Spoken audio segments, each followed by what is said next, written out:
ఏ hi మామ, this is Pudi. So welcome back to my channel Pudi logs. So మామ, ఇవాళ video వచ్చేసి ఫుల్ టైమ్ జాబ్స్ గురించి అయితే మనం తెలుసుకోబోతున్నాం మామ. అంటే యూఎస్లో ఉన్న జాబ్ మార్కెట్ ఎలా ఉంది 2025లో, ఏమన్నా 2024తో కంపారిజన్ చేస్తే ఏమన్నా కొంచెం బెస్ట్గా ఉందా, ఫుల్ టైమ్ పొజిషన్స్ ఎక్కువ ఉన్నాయా, కాంట్రాక్ట్ పొజిషన్స్ ఎక్కువ ఉన్నాయా, ఏది చేస్తే బెనిఫిట్, ఇవన్నీ మీకున్న డౌట్స్, నాకు కూడా ఉన్నాయి డౌట్స్. సో మీతో పాటు షేర్ చేసుకుంటా. సో ఈ వీడియోలో మనం తెలుసుకుందాం మామ. సో మీరు చేయాల్సిందల్లా ఒకటే మామ, so subscribe button, bell icon మీద క్లిక్ చేసేసేయండి. అలానే ఈ వీడియో ఫస్ట్ నుంచి లాస్ట్ దాకే చూడండి. సో మీకు ఎంతో కొంత క్లారిటీ వస్తుంది. మీకున్న డౌట్స్ కమెంట్స్లో అడిగేసేయండి. నెక్స్ట్ వీడియోలో మనం క్లారిటీ తెచ్చుకునేద్దాం. సో ఇంకా సోదాపేసి ఇంక వీడియోలోకి వెళ్ళిపోదామా? ఏ హాయ్ మామ. సో 2025 సాఫ్ట్వేర్ జాబ్స్కి ఏవేవి ఎక్కువ మంచి డిమాండ్ ఉందంటే ఏ అండ్ మిషన్ లెర్నింగ్ కానీ, సైబర్ సెక్యూరిటీ కానీ, ఫుల్ స్టాక్ డెవలపర్స్ కానీ, ఇవంతా మంచి బూమింగ్లో ఉండే మామ. సో మీరు ఎవరైతే ఈ సాఫ్ట్వేర్ సైడ్ కానీ చూస్తూ ఉంటే, కోడింగ్ సైడ్ కానీ, ఫుల్ స్టాక్ జావా డెవలప్, మొన్న రీసెంట్గానే ఇన్ఫోసిస్లో కూడా చాలా పొజిషన్స్ అయితే పడ్డాయి. మన వాళ్ళు కొంచెము ఫుల్ టైం మీద కూడా కొంచెం ఫోకస్ చేయండి మామ. మొన్న రీసెంట్గా కూడా ఇప్పుడు 2024లో కాంట్రాక్ట్కి ఎక్కువ ఉన్నాయి పొజిషన్స్. సో ఇప్పుడు ఈ 2025లో ఫుల్ టైంకి ఎక్కువ ఉన్నాయి పొజిషన్స్ మామ. మెయిన్ రీజన్ ఏంటంటే 2024లో కాంట్రాక్ట్ ఎవరైతే తీసుకున్నట్టువో నాట్ 100%, మ్యాక్సిమం 50% 50% కొన్ని క్లిక్ అయ్యాయి, 50% మోస్ట్లీ అనేది రిజెక్ట్ అయ్యాయి మామ. మోస్ట్లీ మెయిన్ రీజన్ ఏంటంటే ఎక్కువ మంది జీసీస్ మీద పెట్టి, సో ఫేక్గా దానివల్ల కొంచెం ఇంపాక్ట్ అవుతుంది, దాని మీద పడింది. సో ప్రతి ఒక్క కంపెనీ ఆన్ సైట్కి రమ్మని, సో అక్కడ కొన్ని ఇష్యూస్ ఫేస్ అవ్వడం వల్ల, సో మోస్ట్లీ ఇప్పుడు ఏదన్నా వీసాస్ మీదే చూస్తున్నారు, ఏడి మీద. సో మీరు ఫుల్ టైం మీద కూడా ఫోకస్ చేయండి మామ. ఈ ఫుల్ టైం బెస్టా లేదంటే కాంట్రాక్ట్ బెస్టా అంటే నేనైతే ఫుల్ టైమే బెస్ట్ అంటాను మామ. సో ఫుల్ టైంలో అయితే మనకు చాలా అడ్వాంటేజెస్ ఉన్నాయి.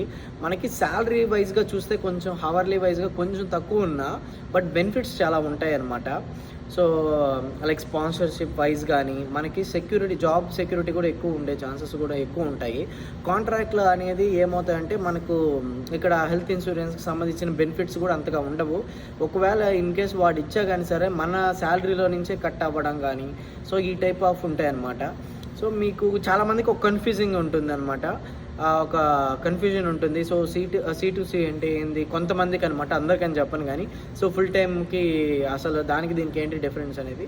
సో C2C అనేది ఏంటంటే మన మధ్యలో ఒక క్లయింట్, ఒక వెండర్ కూడా ఉంటాడు. సో అతని మీద ఒక ప్రాజెక్ట్ అతను తీసుకొని అతనికి ఇంటర్లింక్గా మనం అయితే వర్క్ చేస్తూ ఉంటాము. బట్ ఫుల్ టైం అనేది మనం ఓన్గానే, మనం పేరోల్ వచ్చేసి మన దాని మీద రన్ అవుతూ ఉంటుంది. శాలరీ వచ్చేసి డైరెక్ట్గా మన అకౌంట్కే పడుతుంది.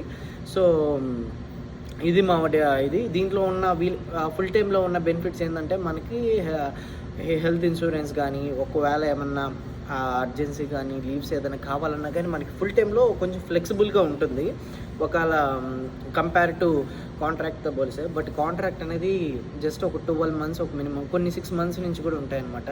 అవి ఏంటంటే ఆ ప్రాజెక్ట్ అయిపోయిన వెంటనే మళ్ళీ ఇంకో దాన్ని చూసుకుంటూ ఉండాలన్నమాట. శాలరీ ఎక్కువ వస్తున్నా కానీ సరే, బట్ మన సెక్యూర్గా ఉండదు జాబ్ అనేది. బట్ 2024లో ఎక్కువ కేసెస్ కాంట్రాక్ట్వే ఉన్నాయి. మళ్ళా రాను ఇప్పుడు ఫుల్ టైంకి చూస్తున్నారు. సో ఫుల్ టైం వచ్చేది కూడా అంత ఈజీ అవుతే కూడా కాదు. సో ఫుల్ టైం వచ్చేది చాలా కష్టము ఇప్పుడున్న సిచ్యువేషన్లో.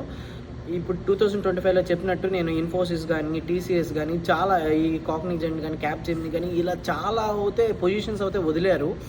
బట్ ఇంకోటి కూడా తెలుసుకోండి మామ, ఫుల్ టైం వచ్చేది అంత ఈజీ కూడా కాదు. మన MNC కంపెనీస్ ఎంత ఇంపార్టెంటో, ఇక్కడున్న జాబ్స్కి మీరు అప్లై చేయాలన్నా కానీ చాలా డిమాండ్ అయితే ఉంటుంది ఒక ఫుల్ టైం తెచ్చుకోవడము. అంటే ఫర్ ఎగ్జాంపుల్ ఫస్ట్ ప్రిఫరెన్స్ ఎవరికి ఇస్తారంటే సిటిజన్ వాళ్ళకి ఇస్తారు. దాని తర్వాత GC ఉండే వాళ్ళకి, థర్డ్ ఏదైనా ఉందంటే మన వాళ్ళకి వస్తారు. ఇంకా వీళ్ళకి ఏమీ దొరకలేదు అంటే వాళ్ళకి అర్జెన్సీ, ఈ పొజిషన్కి అర్జెంటుగా కావాలన్నప్పుడు కరెక్ట్గా వాళ్ళు అనుకున్న రిక్వైర్మెంట్కి కానీ, ఒక ఎక్స్పీరియన్స్ క్యాండిడేట్ కానీ దొరికారంటే సో ఫుల్ టైం తీసుకుంటారు. అది ఓపీటీలో ఉన్నా, స్టెమ్ ఓపీటీలో ఉన్నా కానీ. ఇప్పుడు నేను 2024లో ఉన్నప్పుడు, ఓపీటీలో ఉన్నప్పుడు అస్సలు ఛాన్సే లేదు. సో H1B స్పాన్సర్ ఉంటేనే తీసుకుంటామంటారు, లేదంటే స్పాన్సర్షిప్ లేకపోయినా కానీ ఎక్కడో రేర్ అనమాట. మోస్ట్లీ GC అవుతేనే తీసుకుంటారు. బట్ ఈ 2025లో కొన్ని కాల్స్ ఏవైతే ఉన్నాయో సో మ్యాక్సిమం నేను ఓపీటీలో ఉన్నాయి, ఇలా స్టెమ్ ఓపీటీలో ఉన్నామంటే సో కాల్స్ అయితే వీఆర్ యాక్సెప్టింగ్ స్టెమ్ ఓపీటీ కూడా అంటున్నారు. సో మీరు కూడా కాంట్రాక్ట్ మీదే కాకుండా ఫుల్ టైం మీద కూడా ఒకసారి చూడండి మామ. ఇంకొకటి ఏంటంటే ఈ జాబ్ గురించి కూడా కొంచెం డీటెయిల్గా నెక్స్ట్ వీడియో కూడా దీని గురించే మనం చేద్దాం మామ. అసలు జాబ్స్ ఎలాగ దేని మీద ఎక్కువ ఉన్నాయి అన్నాను కదా, ఇప్పుడు జావా అన్నాను, సో సైబర్ సెక్యూరిటీ అన్నాను, AI, machine learning. But AI మొత్తం అప్కమింగ్ ఫ్యూచర్ కాబట్టి మోస్ట్లీ కోడింగ్ అయితే దీని మీదే ఉన్నాయి. ఇవి కాకుండా హెల్త్ కేర్ డిపార్ట్మెంట్ ఎవరైతే ఉన్నారో వీళ్ళకి కూడా మంచి డిమాండ్ అయితే ఉంది మామ. మళ్ళీ సివిల్ డిపార్ట్మెంట్ వాళ్ళకి కూడా మంచి డిమాండ్ ఉంది. పర్టికులర్గా మిషిగన్లో అయితే చెప్తున్నాను కదా, మెకానికల్ ఈసీ బ్యాక్గ్రౌండ్ ఉంటే వాళ్ళకి కూడా మంచి పొజిషన్స్ అయితే ఉన్నాయి. రీసెంట్గా చూస్తున్నాము ఈ 2024లో ఒక బ్యాడ్ ఇన్సిడెంట్ అయితే జరిగింది ఈ జాబ్స్ మీద.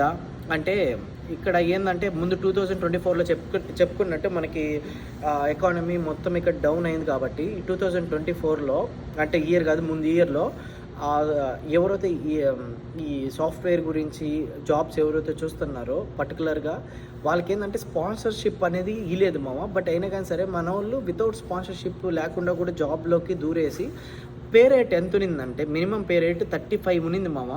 అది లీస్ట్ ఒకప్పుడు యూఎస్లో ఉన్న లీస్ట్ ఏదైనా ఉందంటే 35 to 40 అనేది ఒక లీస్ట్ పే రేట్ అనేది.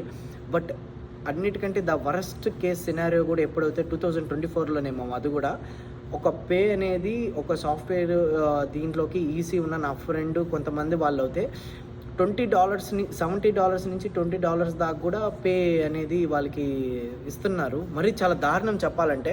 ఎందుకంటే మనకి యూఎస్లో ట్యాక్స్ అనేది కూడా చాలా రన్ అవుతూ ఉంటుంది. సో మనం ఆ ట్యాక్స్ కూడా అన్ని కటింగ్స్ అన్ని పోంగా సో ద లీస్ట్ అనేది 35 to 40 అనేది. బట్ 20 అనేది ఇమాజిన్ చేసుకోండి. సో సిచ్యువేషన్ ఎలా ఉన్నిందో 2024లో కూడా. బట్ అదే కానీ కంటిన్యూ అయితే మాత్రం ఇక్కడ కూడా కొంచెం మనకు ఇది ఉంటుంది. బట్ మీన్ వైన్ ఇక్కడ సాఫ్ట్వేర్లో చూసుకున్నట్టయితే అంటే ఎవరైతే కోడింగ్ నాలెడ్జ్ కానీ మీకు కానీ మంచిగా కానీ జావా మీద కానీ పైథాన్ మీద కానీ క్లౌడ్ టెక్నాలజీ కానీ అజూర్ కానీ ఇలాగా మీకు కానీ కొంచెం స్కోప్ కానీ ఉంటే సో ఫుల్ టైమ్స్ మీద మంచి ప్యాకేజెస్ ఉన్నాయి మామ. ఒకసారి దాని మీద కూడా ట్రై చేయండి. ఖచ్చితంగా అవుతే 2-3 months అన్నా కానీ మనకు దాని మీద ఎఫెక్ట్ కనబడితే పక్క కాల్స్ అయితే వస్తున్నాయి మామ. నాకు అయితే కంపేర్ టు ముందు 2024లో చూసుకుంటే ఈ ఓపీటీ మీద నేను ముందు ఓపీటీ ఉన్నా, ఇప్పుడు స్టెమ్ నాకు స్టార్ట్ అయింది. కంపేర్ టు అప్పటి నుంచి ఇప్పుడు పోల్చుకుంటే ఇప్పుడు కొంచెం బెస్ట్ అనిపిస్తుంది. అప్పుడు కాల్స్ అనేది చాలా తక్కువ. ఇప్పుడు ఎవరు కాల్ చేసినా కానీ సో జీసీ ఉంటేనే మేము తీసుకుంటాం, సిటిజన్ అవుతేనే మేము కాల్ తీసుకుంటున్నాం అంటున్నారు. ఎందుకంటే సిచ్యువేషన్ అప్పుడు అనేది. మీరు 2024లో నేను జాబ్ గురించి ఒక వీడియో చేస్తే కూడా మీరు నన్ను గట్టిగా వేసుకున్నారు, అరే నీ దగ్గర స్టఫ్ లేకపోతే ఇంకా జాబ్స్ ఎలా వస్తాయి ఏంటి అనేసి ఇలాగా. బట్ ఇక్కడ మీన్ వైల్ మనతో పాటు స్టఫ్ అనేది 100% అది ఖచ్చితంగా మెయిన్ మ్యాటర్. మన దగ్గర స్టఫ్ అనేది ఎంత ఇంపార్టెంటో అలానే మామ మన సైడ్ నుంచి కూడా ఎంత ఇంపార్టెంటో అవతల సైడ్ కూడా సిటిజన్ జీసీ వస్తే కూడా మనకి జాబ్ మార్కెట్ కూడా ముందు చాలా లోగా ఉన్నింది.